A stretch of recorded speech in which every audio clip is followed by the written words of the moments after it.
Message to all our viewers before we get started on today's video. It has come to our attention that over 90% of our regular viewers are not subscribed to the channel.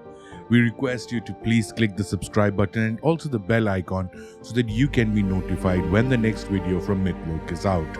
The bigger the channel gets, the better the quality of videos that we do for you also gets. So please help us make some amazing videos by supporting the channel and clicking that subscribe button. Thank you. Now over to the video. Hello listeners and welcome to another episode of Mythology with your host Nitin Nair. Now, we have been exploring different kinds of mythology over the past few days with Mythology, and now it's time for us to look into Asia a bit more, and especially Korean mythology. Now, modern day Korea has had its ups and downs, with South Korea being one of the most technologically advanced countries in the world and North Korea being its polar opposite. Now, in terms of mythology, there has been progression and regression in both states.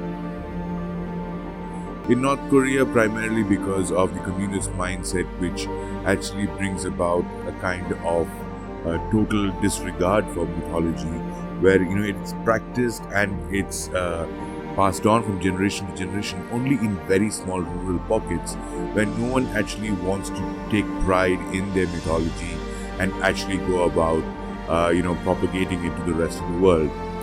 On the other hand, in South Korea, the rapid technological advancement has actually made people look at their mythology in terms of being ashamed of it, or even considering it to be completely fake, and not actually taking the pride that they as a nation should take on their extensive and wonderfully colorful mythology that I personally believe needs to be held high and actually spread all across the world. Now, one of the characters that we will speak about today is Sangjae.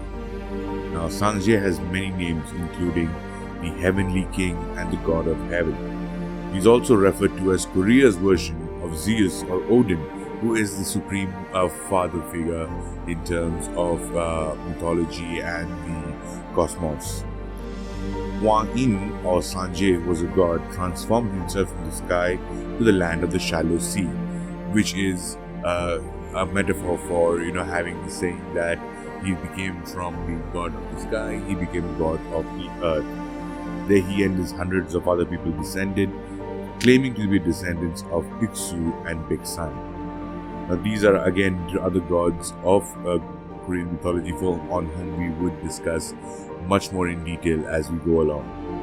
Now, Sangjae is usually depicted as a wise old man with a flowing beard, which later became consistent with most gods, and the white beard and the age, the extended age, being considered to be factors of extreme wisdom and something that actually commanded respect. In Korean mythology, the three gods, Hwain, Hwang, and Dangun, are all interrelated concepts of divinity. Third god, Dangun, is the god of the earth and is actually more popular than the others in modern day times. The myth of Dangun begins at the request of Hwain, the Korea's nation's creator and the son of Hwain.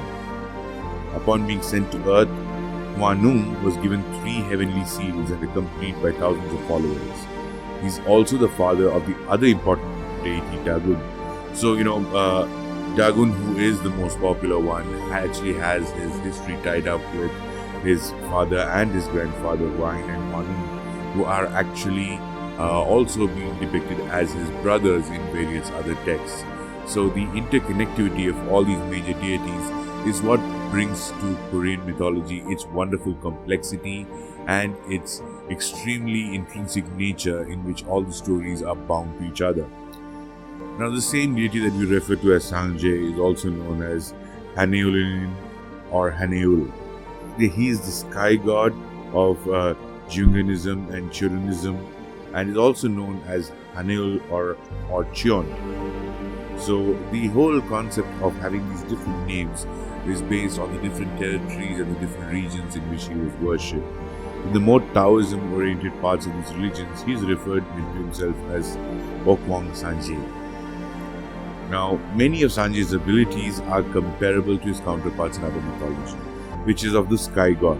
So they include Amino in Japanese, Indra from India, the Jade Emperor from the Chinese, Sakra in Buddhist, Tengri in the Turco-Mongolian religion, and Kyagemin from the Burmese and Buddhist. Now, Sanjay is also considered to be a counterpart of the Jade Emperor, Yahweh, Jehovah, Allah, and Yuan Shiti Azum. So you can see that the importance of Sanjay as the supreme being or the supreme god actually has parallels in multiple mythologies around the world, and more or less they have similar powers and abilities, which is controlling elements that come from the sky, including thunder, including lightning, and they also have a special place as a leader of the gods as well, especially in polytheistic societies which follow a polytheistic mode of religion. It becomes extremely important to acknowledge and give reverence to the supreme god of the whole pantheon. Now, in terms of exploring other Korean mythologies, we will be exploring a lot more, so I would request you to stay tuned and please go ahead and tell everyone about the podcast, get your children to listen to it so that they actually build in the wonder of the world of mythology. Thank you very much for tuning in. This is your host, Nitin Nair, saying thank you and goodbye.